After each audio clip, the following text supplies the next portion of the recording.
Frères et sœurs bien-aimés, bonjour.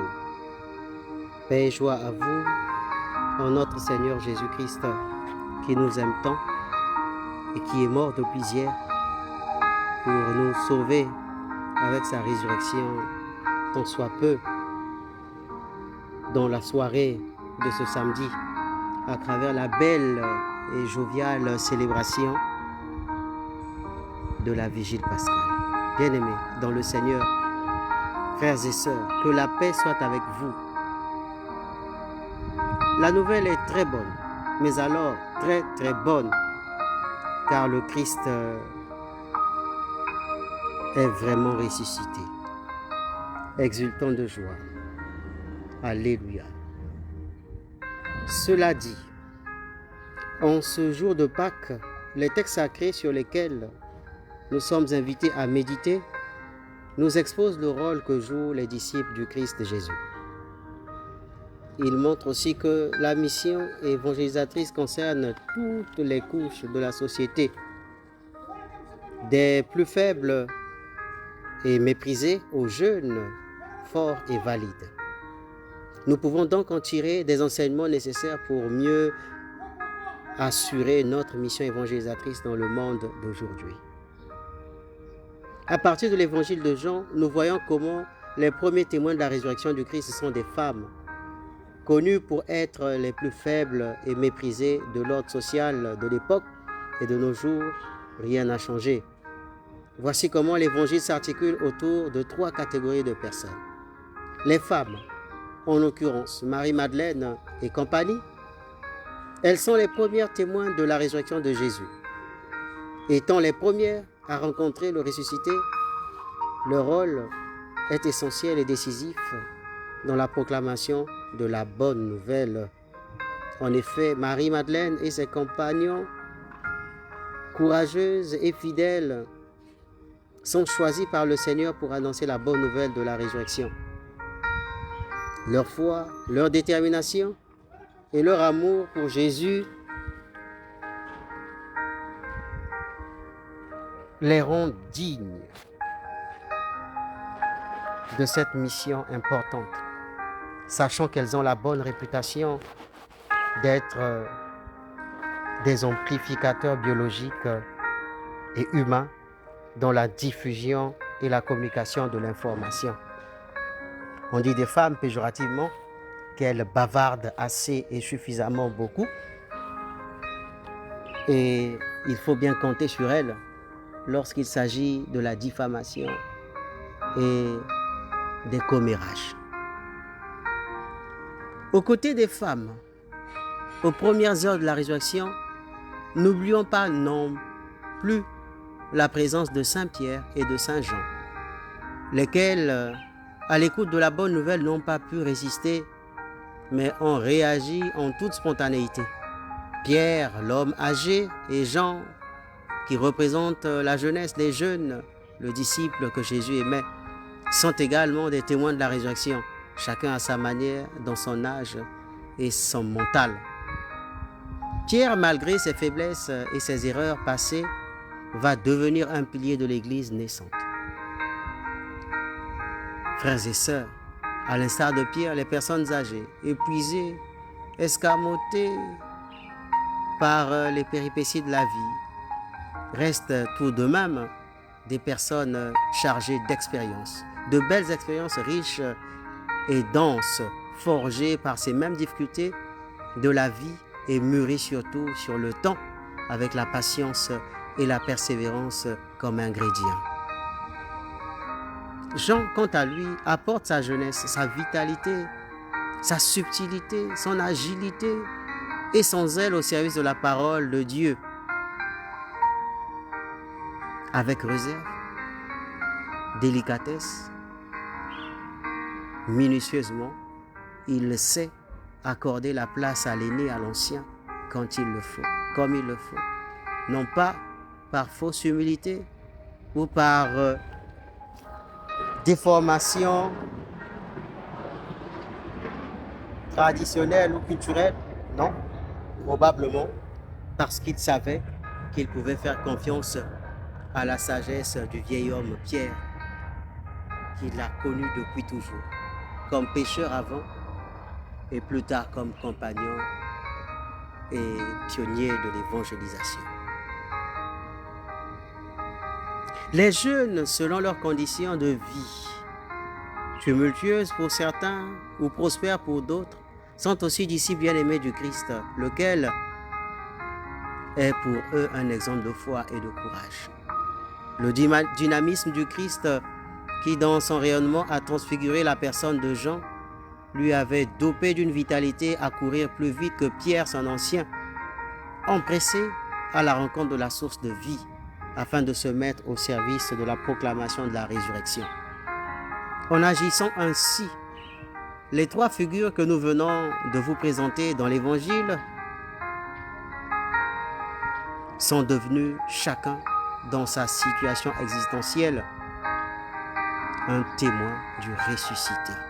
Bien-aimés, tous fidèles chrétiens, quel que soit notre âge, nos occupations, nos préoccupations, notre statut social, nos soucis du quotidien, notre niveau d'études, nos compétences comme nos qualités professionnelles, nous sommes appelés à être les témoins du ressuscité dans le monde d'aujourd'hui. La résurrection de Jésus, notre foi, est donc au cœur de la vie sociale et nous devons partager cette bonne nouvelle avec tous. Ainsi, nous comprenons que la mission évangélisatrice concerne toutes les couches de la société au regard de ce qui se vit et on apprend de nos jours le proxénétisme absolu, les avortements devenus presque constitutionnels quelque part, légitimes ailleurs ou clandestines d'autre part, l'homosexualité qui devient le slogan le plus suave dans tous les discours d'aujourd'hui, les guerres qui ne cessent de naître chaque jour, les injustices sociales, le racisme et la discrimination de tout genre. Aux femmes, il convient de rappeler que la véritable émancipation ne se trouve pas dans une vie facile ou dans des choix contraires à la volonté de Dieu, mais dans la rencontre avec la dignité par excellence, le Christ ressuscité, qui donne sens et majesté à chaque personne. Aux personnes âgées, il est nécessaire de reconnaître la richesse de leur expérience et de leur sagesse, et de ne pas les considérer comme un fardeau, mais comme des témoins précieux et référentiels de la fidélité et de l'espérance chrétienne. Aux jeunes enfin, il est nécessaire de rappeler que la vigueur et l'agilité ne sont rien sans la valeur de l'amour et du sacrifice au service des plus faibles, des moins que rien, des finis. Aussi, que la course effrénée à la recherche de l'or et l'argent sans Dieu et à des fins avides n'est que peine et misère au détriment de la grâce de la rédemption. Si il faut courir plus vite que le temps, si il faut courir plus vite que les plus vieux, si bien sûr cela reste encore possible de nos jours et dans notre société, alors il nous faut le faire pour gagner non pas la gloire du monde et les décorations de tous bords, mais la seule qui compte et qui puisse demeurer pour toujours dans l'éternité, la couronne indestructible qu'évoque saint Paul dans la première lettre aux Corinthiens au chapitre 9, les versets 24 à 25. Ne savez-vous pas que les concurrents dans le stade courent tous, mais qu'un seul remporte le prix? Courez de manière à le remporter. Tous les athlètes s'imposent toutes sortes de privations et ils le font pour obtenir une couronne qui va se détruire. Mais nous, c'est pour une couronne indestructible. Frères et sœurs, avec ferveur, faisons nôtre le refrain du psaume 117. Louez le Seigneur, vous toutes les nations. Car ces mots nous invitent et invitent toute la terre entière à se joindre au chant de joie et de louange de la résurrection. Toute l'espérance de Pâques, avec la joie de la vie retrouvée, nous donne tous d'être les vrais témoins de la résurrection et à partager cette victoire avec le monde entier. Nos frères et sœurs, les malades, les blessés, les abandonnés, les familles endeuillées, éprouvées par la mort d'un parent proche et cher. Nous sommes tous conviés à jouir de cette joie de la résurrection.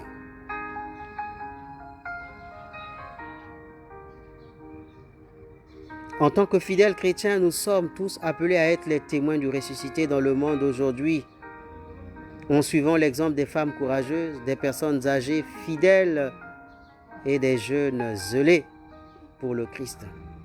Que chacun de nous, quelle que soit sa situation sociale ou son âge, réponde à cet appel avec joie et détermination afin de propager la lumière de l'Évangile dans un monde qui a tant besoin d'amour, de vérité et de miséricorde. Frères et sœurs, je ne saurais vous quitter sans dire le maître mot que vous savez. Je vous aime. Je vous aime avec autant d'amour, de force, de vigueur. Je vous aime avec beaucoup de foi. Je vous aime au nom de Jésus-Christ qui nous donne la gloire et la victoire. Soyez bénis depuis là où vous recevrez ce message, cette méditation. Soyez bénis et localisés depuis là où vous vous trouvez en ce net moment et que la joie de Pâques